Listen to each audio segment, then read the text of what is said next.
নমস্কার বন্ধুরা, মিমিস কিচেনে আপনাদেরকে আরেকবার স্বাগত জানাই। আজ আমি আপনাদেরকে আমার ব্যালকনিতে একটা কাগজ ফুলের গাছ আছে, সেই গাছে কাগজ ফুল ফুটেছে নতুন করে, সেটা একটু শেয়ার করলাম। এবার চলুন রান্নায় চলে আসি। আজ আমি একটা আলুর তরকারি বানিয়ে দেখাবো। এখানে আমি 4টে আলু, খোসা শুদ্ধ আলুটাকে কিন্তু আমি সেদ্ধ করে নেব, খোসাটা পরে ছাড়িয়ে নেব। এরপর চলুন তরকারিটা করতে আর কি লাগবে। এই দেখুন, সেদ্ধ করা আলু আছে, এখানে ধনে নিয়েছি, জিরে ছোটো চামচের 1 চামচ জিরে, মৌরি আর গোটা গোলমরিচ, এখানে মটরশুঁটি, আদা ক্রাশ করেছি, এখানে টমেটো, কাসুরি মেথি, কাঁচা লঙ্কা আর গোটা গরম মশলা আছে। এরপর হামানদিস্তায় এই মশলাটাকে আমি ভালো করে একটু কুটে নেব। একদম মিহিভাবে কোটার দরকার নেই, মোটামুটি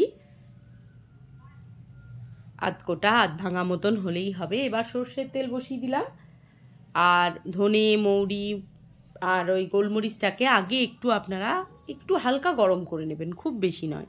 এরপর দেখুন ওই ক্রাশ করা মশলাটাও আমি ওর মধ্যে দিয়ে দিয়েছি। এবার আমি এর মধ্যে দিয়ে দেব কাসুরি মেথি। এবার ফোড়নটাকে ভালো করে গরম হতে আমি দেব। ফোড়নটা যখন ভালো করে গরম হয়ে যাবে তখন আমি ওর মধ্যে দিয়ে দেব কেটে রাখা টমেটো। এই তরকারিটা রুটি, লুচি, পরোটার সাথে খেতে দুর্দান্ত লাগে, দুর্দান্ত। আপনারা অবশ্যই একবার ট্রাই করতে পারেন, খুব সিম্পল আর খুব টেস্টি একটা রেসিপি। এবার টমেটোটাকে ভালো করে আমি নাড়াচাড়া করে নিচ্ছি, নুন দিয়ে দিলাম যাতে টমেটোটা তাড়াতাড়ি নরম হয়ে যায়। এরপর দিয়ে দিলাম হলুদের গুঁড়ো। এবার ভালো করে আমি খুন্তি দিয়ে সমস্ত মশলাটা মিশিয়ে নিচ্ছি।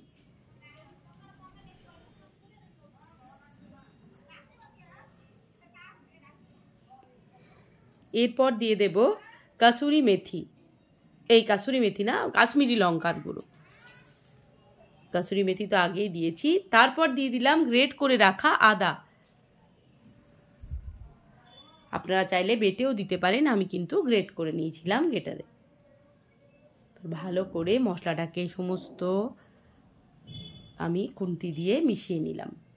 এরপর সেদ্ধ করে রাখা যে আলুগুলো ছিল সেগুলোকে হাত দিয়ে আমি একদম ম্যাশ করে নিচ্ছি। দেখুন এইভাবে হাত দিয়ে ভেঙে ফেলছি পুরো।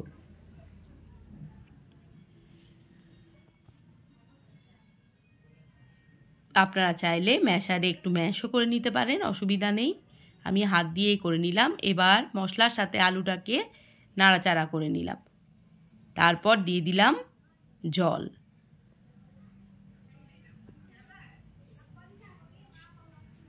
জল দিয়ে দিয়েছি। এবার দেখুন খুন্তি দিয়ে আমি মিশিয়ে নিচ্ছি।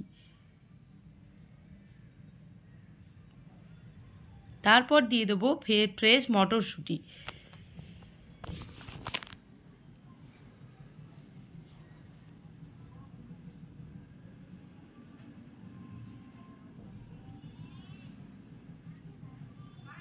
দেখুন সুন্দরভাবে ফুটে উঠেছে।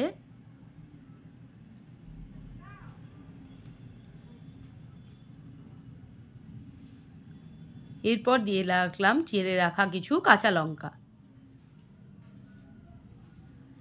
কাঁচা লঙ্কাটা দিয়ে আবারও নাড়াচাড়া করে নিচ্ছি।